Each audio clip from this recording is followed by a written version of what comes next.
Good day, gang, and welcome to the Wings of Faith Ministries podcast. In the next few weeks, Al and I would like to take a little bit of time and talk about something that we don't hear all the time in churches.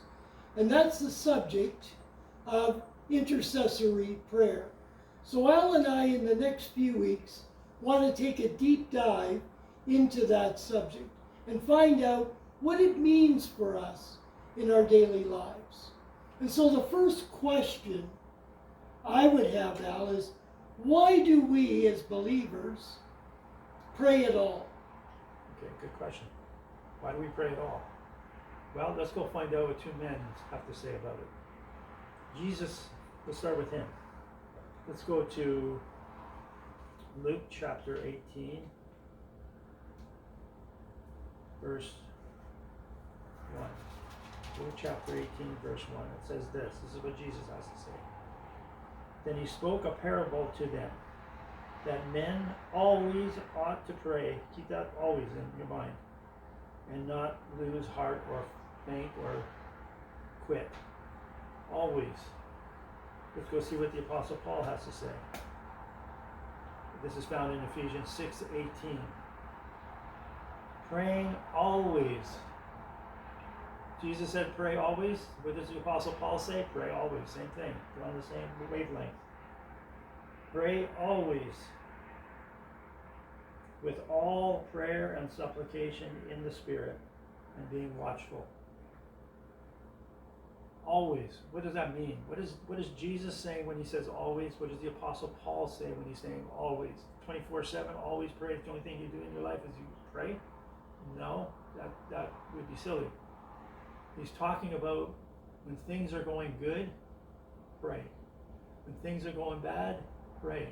Whatever circumstance you find yourself in, pray. Always praying. Never giving up, never quitting, always praying.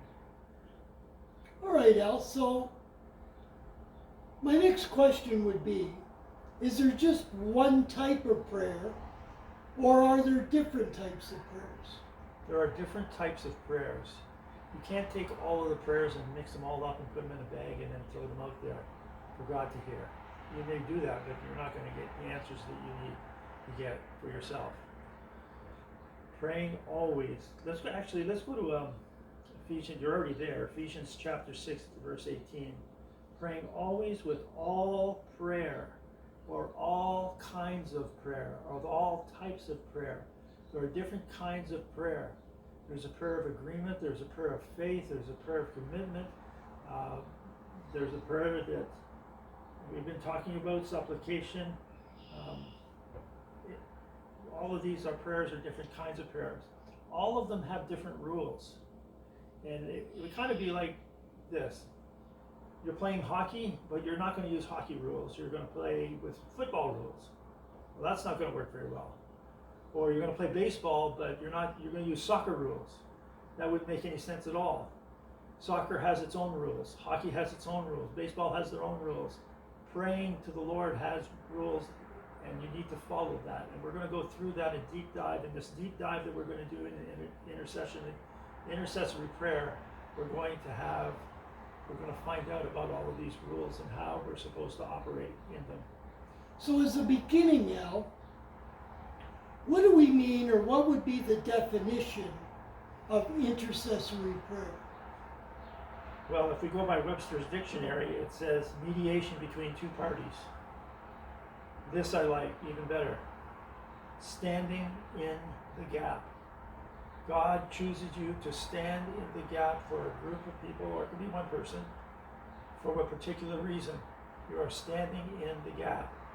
And you'll find that happens in the Old Testament. Standing in, example, Abraham stood in the gap for a city. Excellent.